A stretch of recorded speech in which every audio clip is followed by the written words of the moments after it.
ijoollee kun gargaarsa miti jechuun surprise waan gammachuu jedhanu malee aliin ana saayiba amma mucaasa kanan beeku aliidhaan saayiba yeroo dheeraatti aliini saayiba jechuudha. Innaa akkuma surprise itti jenne malee yookaan gargaarsa wayii zimmi jennee miti jechuudha. Isinii galee gargaarsa gantaa wayii qabnee aliis ta'e koreen sun hundinuu koree galataati. Nuti immoo akka surprise itti mucaa'uun dhiiga buuseera xiqqaatus. Isinii galee akka surprise itti sifaana jirraa uuma jedhu yaanneeti. Isinii galee malee ammeenya wayii yookaan alii keessaa gargaarree yookaan isa keessaa gargaarree isa tokko dhiibna osoo hin taane jechuun akkuma surprise namni gaachuma keessatti wajjin hojjetanii namni jara kanaa ol hojjetee gatii itti kanfale jiraachuu danda'a. Jarri nama 5 ga'uu danda'u natti fakkaata 4 waan akkasii natti fakkaatu jechuudha. Jijjiiran aliin hin beeka. Kanaafi mucaa inni kun immoo dhiiga itti buuseera xiqqaattus. Kan dhiiga buuse immoo islaamummaaf jecha harkatti naqe jechuudha. Kutannoon umtiin inni harkaan agarsiise sun waan miira keenya tuqee fi miiruma dinqisiifan aliidhaan isii warri giiftii kennaa jiranu si dinqisiifannaan gargaarsa miti jechuudha. Aliillee wanti inni hubachuu qabu. Mucaa inni kunillee wanti inni hubachuu qabu si dinqisiifannaadha. Nama dargaggoo islaamaa akka keetii kana qabaachuu qabna. Ilaa kun kana alii irratti giiftii gadi qabaatii kennaa yaa akkasitti alii irratti ilaal. Mucaa inni kunillee dinqisiifannaa kana keessatti hirmaachuu qaba jechuudha. Aliin illee dinqisiifannaa dhugaa dubbachuuf aliin jalqabaa kaasee eeruu nuu kennaa jedhee itti dadhabeera. Wallaahi billahi baay'ee aliin illee itti dadhabeera galata qaba. Nuti akkuma jechuun gammachuma nuti dhaga'ame ibsachuu barbaanneeti malee yookaan gargaarsa wayii sagantaa wayii qabnee miti wanti isin nu hubachuu qabdanu. Aliillee saayiba kiyyaanatu waame isallee kanallee nu waamin jedhee aliin nu waame inni sun nu waame jechuudha kadiri. Innaa akkasitti nu hubadha ammeenya wayitiitti nu hubatinaa gammachuudhuma ibsachuu barbaanneeti gargaarsa immoo miti jechuun gargaarsa osoo hin taane surprise isa surprise jedhan sana jechuun isin bakka nu gammachiiftaniitu nutti toltaniitu waan jedhudha akkasitti hubadha ammeenya biraatti miti alii irratti giiftii gadi qaba alii irratti kenna namni alii fooloo goone fooloo godha manni kun chaalenjii qaba hundi keessanuu mana kana fooloo gochuun dagatina. Challenge guyyaa 14 qaba warri tu foolon godhina jala taa jirtanu anis islaamummaadhuma gammachuudhaaf malee mubaarak illee islaamummaadha gammachuuf malee naawwin illee islaamummaaf malee warri kun akkasii jechuu barbaanne miti yookaan alii gargaaree yookaan isa kana dhiibne jechuu barbaade miti warri mucaa sanaas ergitan galatooma kanaaftanis namni sappoortii gochuu dandeessan namni dinqifachuu dandeessan sappoortii godhaa. Ani ergeetan jira abidii eenyu irratti erga tokkoma.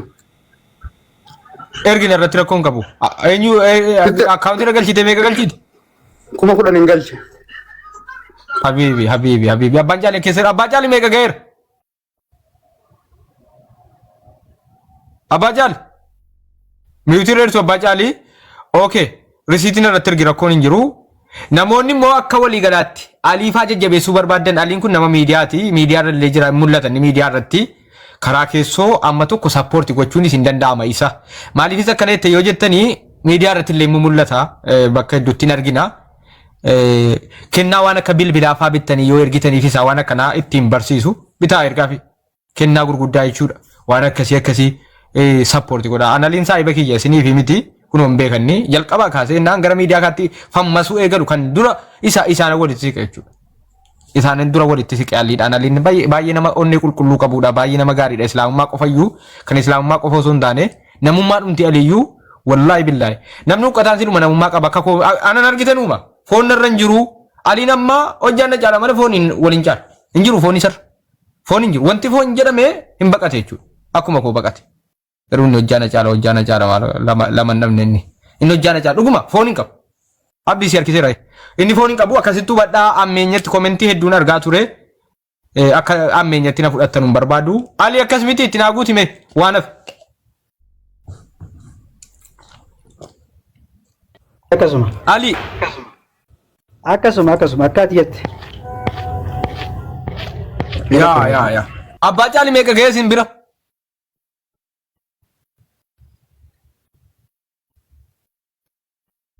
Abbaa caali niitorkiin qaban. Mubaarakichi kun maayikee keessa milikaa. Deebi'as mubaaraka daraa seera. Abbaa caali. Okay. Galatoomi abdiin absuuti galatoomi waan ergiteef risiitiin irratti ergitolee abdii. Genjira asumarran sitter genjira gara TikTok ni sitin demu. Ay follow back si goda kakuno follow back si goda Indevia. Network ko na kabe bar. Aye du badam. Network ko na kabe jane ma do jigel. Kuma Waya idar. Selen ko jiro. Abu Muaz galcha Abu Muaz Abu Darba.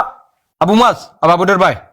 Abu Muaz kun keessattu qa wallahi billahi naman unni kulkullu rajala dinki sifadhu enyutun qixxeessini Abu Muaz wallahi billahi kulkullu nama meenca fakkiin Kuma nama Abu Muaz yoo sen dubbachuu danda'u ye dhageeffadhu yoo Abu Muaz nama dudubbe isaanii komatu galanii Wanni jechuu barbaade ani xiqqoo bizii waan ta'eef haala gargaarsa ammaa kana dhageeffanne waan ta'eef adaraa rabbi amaanaa waan akkanaa kana eega innillee gurra isaa bu'ee yoo dhuma telefoona bareedaa tokkollee ta'e yookaan waan wayii akkuma reef sarpiraayi jettan san waan wayii yoon tolfanne xiqqoo si miira namaatiif illee maqaaf illee gaarii miti waan ta'eef waan amma jettan kanaaf waan amma eegaltan kana haa xiqqaatu haa guddatu kallattii tokkotti baasaati biraa bulaa ishii eega qabdanii qeerransa eegeen qaban gadin dhisan jedhanii kun Abu Muaz illee waan Aider Abeet. Waa xiqqoo yaada kennine gidduu yaada uummataa dhaggeeffanne waa kennine ijoolleen kun koreedha aliitu jira jarri nama afurmoo shangaan si galee gaafa mucaan kun immoo dhiigatu bu'e keessa ila aliin qoodallee hin caatabateera jalqabaa kaasee takattalaa ture kan biraas jira ijoolleen komentii yaaduma garaagaraa kaasanii kanaaf kana gargaarsa saccimaa sana osoo hin taane Aliis akkuma yaadaatti surprise jechuudha yoo ta'e amma eega hangana gurra dubbiin gurrallee isa seente xiqqoosi akkanuma haasaa qofa kan taaneef jedha malee amma waan nuti yaadne kana beeki Abu Muaz daawwaadhaaf yeroo isaa gube malee sila akka nama Ameerikaa ta'utti waan amma nuti yaadne kana bakkuma takkatti kaballan dheebine ni dabra laakiin ammoo isaan daawwaadhaaf halkanii guyyaa hojjetan waan ta'eef isaan irra waan wanta akkasitti waan gaafannu alaa kulli haaliin isaan nama baay'ee qaba waan ta'eef dinqisiifattoota deeggartoota baay'ee qaba waan ta'eef hadiyyaadhuma wayii nurraa kennaa fi eega takka jalqabdan antanumaan dabarsuu barbaade amma eega Abu Muaz dhufe haasoo hin danda'u waan ta'eef mana biraan barbaadadha nagaatti. Mee abbaa caalii waa gaafannaa Abu Muaziin nama nuti onni irraa jaallallu nama qulqulluudha kan isaaniitti booda deebiin abbaan caalii garuu gidduudhaan mi'uutii irraa baafatanii waa dubbatanu Abu Muaz hiriyaadhas abbaadhas bakka akkuma waan hundatti ta'u Abu Muaz kallattii hundaan nu fayyadu waan ta'eef abbaa caalii mi'uutii irraa baafatanii waa dubbatanu abbaa caalii.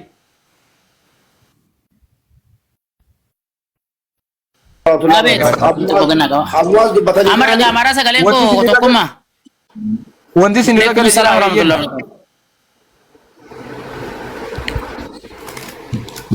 birrii 51,000 fi 100 gale. 100 birrii tokko maqaa isaanii wajjin qaba. Ayyee akkaawunticha yeroo tokko himaati. Yaa akkaawunticha yeroo tokko himaa Muazitti darbina. Birrii 51,000 fi 100 fi birrii tokko. Ayyee akkaawunticha himaati Abu Muazitti darbina. 141 Koinaan barreessa. Okay, ijoo komentii abbaa caalirra sawwaradha Abu Muaz dubbatanu gammachuu qabna Abu Muaz waa'ina. Komentii abbaa caalirra sawwara. Komentii abbaa caalii sawwaradha. Mucicha harki dhiige sana womatti madaa sana dhiqatu. 141 90 71 73 4 dhageessanitu Tokkuma jirta tokkuma. Waye. Ela mucaa abbaa TikTok kanallee Khadir abbaa biyya khayyakuni nama jala bu'uudhaan aarsaa barbaachisu qabalee innillee nama bakka mana inni jirutti hanga mana inni jirutti nu geessedha. Isallee inshallah na gammachiisa rabbi isin gammachiisa. Galatoomaa. Akkas aliko. Akkaawuntuma isaa maal foonaan gootan isa irratti illee maa gadi qabde. Waa tokkittiin isinitti hima waan dhugaa tokko. Keeniyaatti abaaboon tokko illee birrii Itoophiyaa ki birrii Keeniyaa amma birriin Keeniyaa amma birrii Itoophiyaan gahu. Sinii galee waan fayyadu qaba jechuu barbaadeetan. Akkaawuntii jara irratti gadi qabaati giiftii irratti kennaa jechuu barbaadeetanii Alii irrattis Kadir irrattis laa kunoo mucaan harki ciccite harkisaa jira Abu Muaz caraa dabarsinaa nama guddaa tokkoon galchaa Aidar kara deemaa jirta fakkaata simbuusaa. Angadiin bu'aa Abu Mu'aazaga. Tokko mati asirratti maxxansee agarsiisa asirratti maxxansee tokko sana booddee balleessita mee Abu Mu'aaz abaroodanu Abu Mu'aazin nurra gadhiisaa tokko rabbeeyaati. Abu Mu'aaz leenca keenya nama jaallatamaa nama kabajamaa nama ijoolleen jaallattu namni guddi jaallatu nama ijoollee firiyaa ta'e abbaa ta'e waa hunda ta'e tajaajilu namni illee wanti biraallee dhufte harkatti akka qosamii buute harkatti taatu baga nagaan dhuftan ilu abaabu darbisin barbaadaa jira.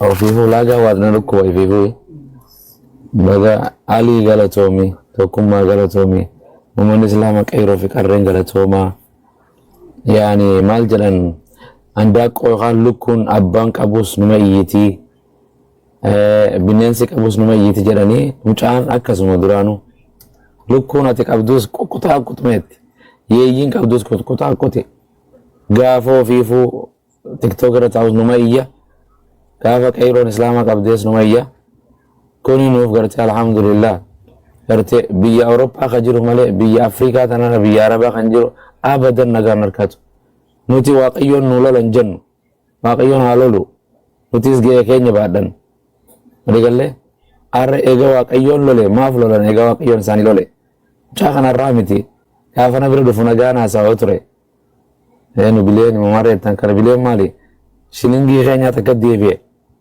gartee biyya keessa ortodoksii xiqqisuu salphisuu ture arrabsuu ture gartee waan hin jennu galata isaa galatooma ali waan isin jedhu galatooma nuti waan kana waan goonuuf amantii teenyaaf dhaabbanna saba keenyaaf waliigallee keenya gaafa nu keessa taa'ee Iisaa ilma Maryam tokko keenyaas hin dhiifnuti jarri kun isaantu hoolaan harree jala oolu akka itti nama dhiitu baraa jiran jara jalaa bare wangeelan beeku quraanan beeku kara ittiin feemasa ta'uu dhabeeti nabi Muhammad sallallahu alaihi wasallam arrabsa nuti amantii namaan arrabsinu Iisaa ilma Maryamitti amannaa akkamitti arrabsina nabiyyoota hunda inni nabi Muhammad arrabsuu fi Yesuus arrabsuu takka nu bira garaagarummaa biliyooniin hin qabu keenya yoo Iisaa ilma Maryam tuqe hin lolla gaafa asliin waa darbate jecha tokko addunyaa cufaan lolle hanqa dheenetti kaanee hanqa dhiifama kadhatutti isaan hin deeggaran aayizoo ababaa warritti kan nu turerra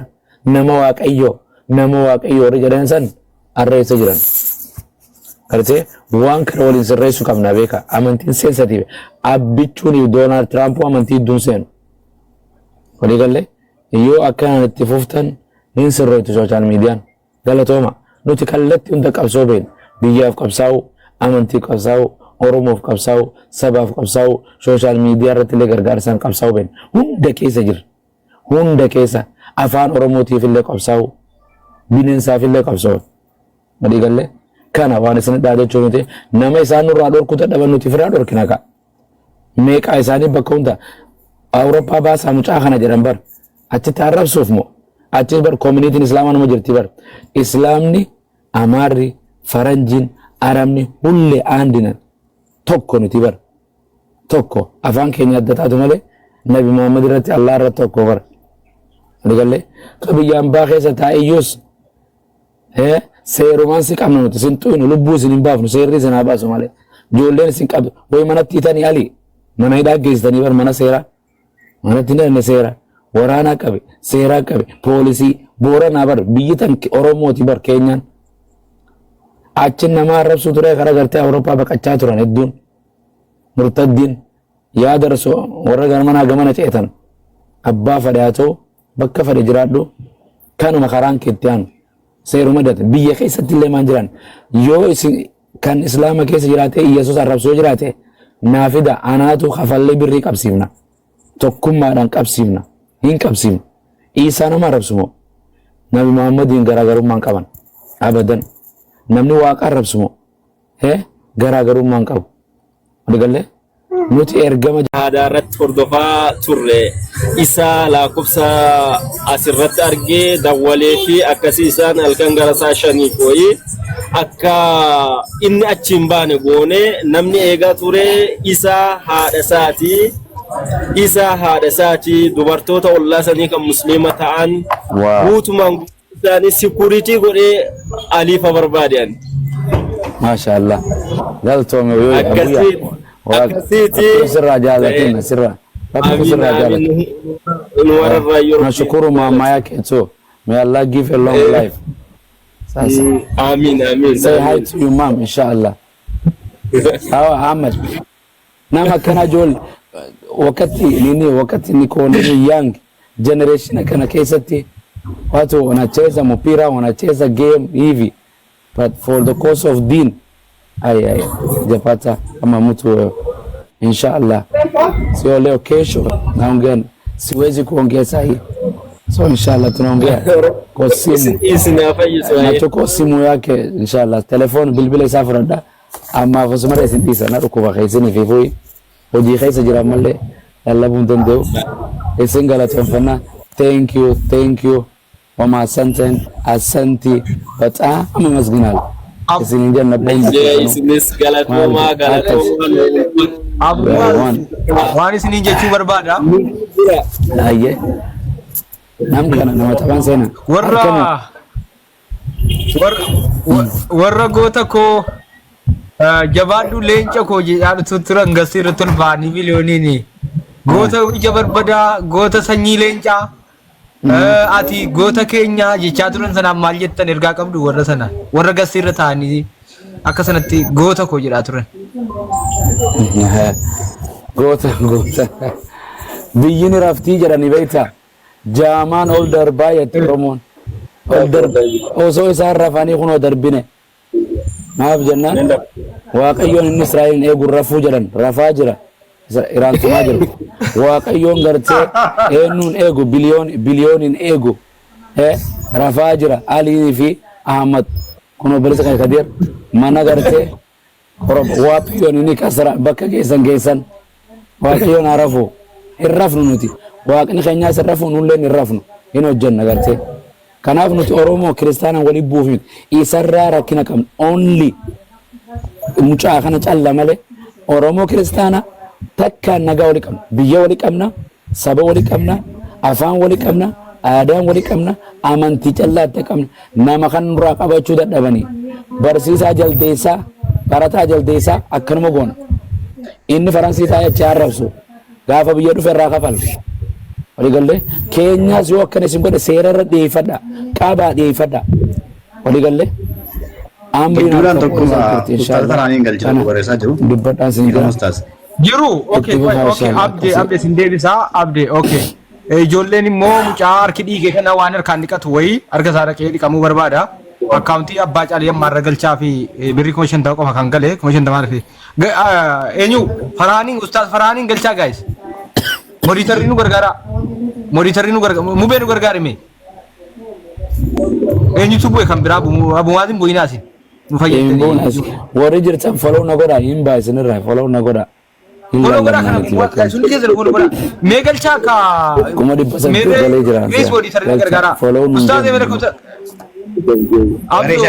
Khalid tokko bareesaa jiru oi Khalid kamiin jiran akkaawuntii gareeshaadha jedha tokko bareesaa jiru ajjala jiranii ergaa taare eeyyen bareesaa jiru tokko bareesaa jiru aboyaa aki rabbiidha monitorri na gargaara rabbiin sodaadhaa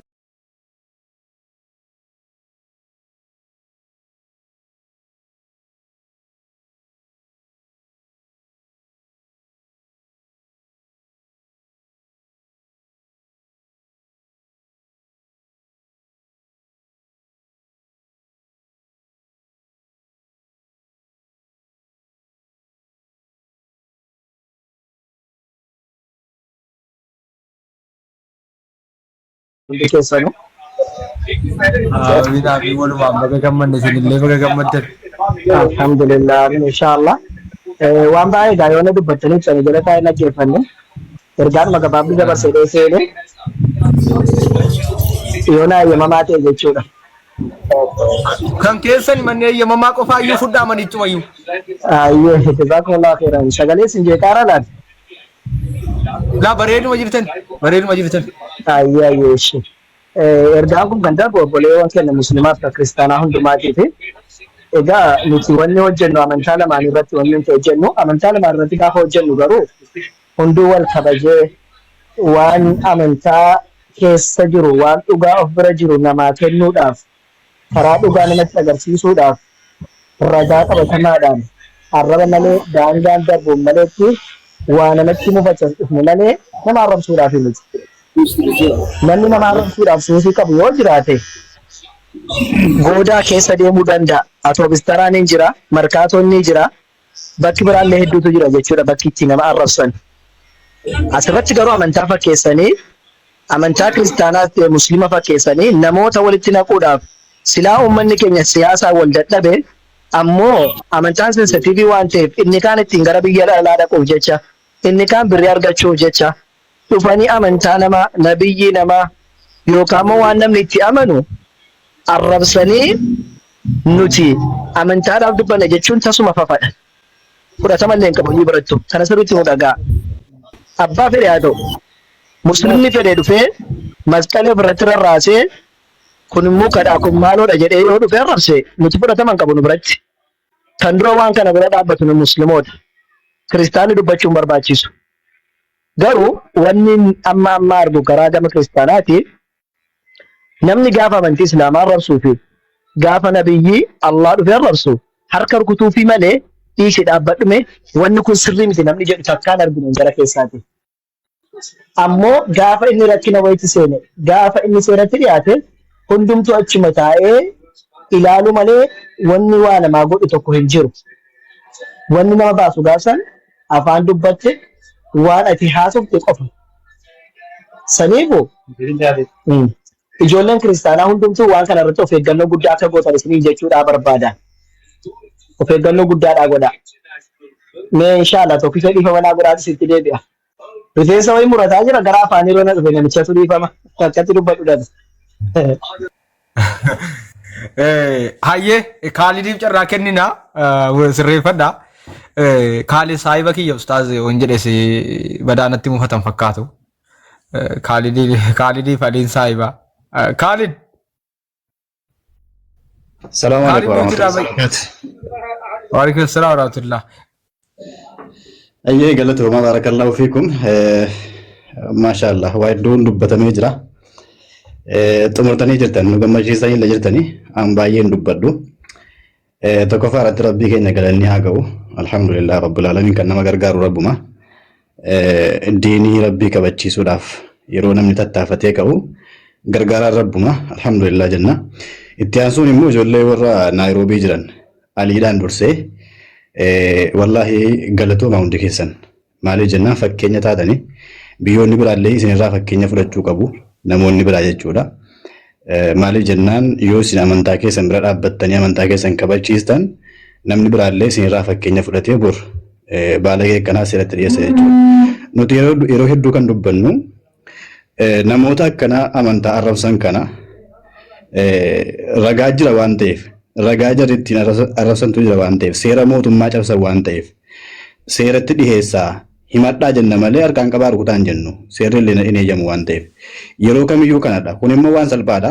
Nama amantaa arrabsu nama rabbiin arrabsu nama rasuula arrabsu alayhi salaatu wassalaam seeratti dhiheessuudha jechuudha. Wanti yeroo kamiyyuu barbaachisu namoonni biyya biraa jirtan keessumattuu warri Itoophiyaa fa'aa jirtan warri Dubaay fa'aa jirtan yeroo hedduu waan kana irratti hin qeeqamtu. Maaliif jennaan Itoophiyaa keessatti namoonni baay'ee rasuula arrabsanii nagaan jiraatu. Akka barbaadan nabiyyi rabbii alayhi salaatu wassalaam arrabsanii rabbiin arrabsanii Dubaay keessatti illee akkasuma jechuudha.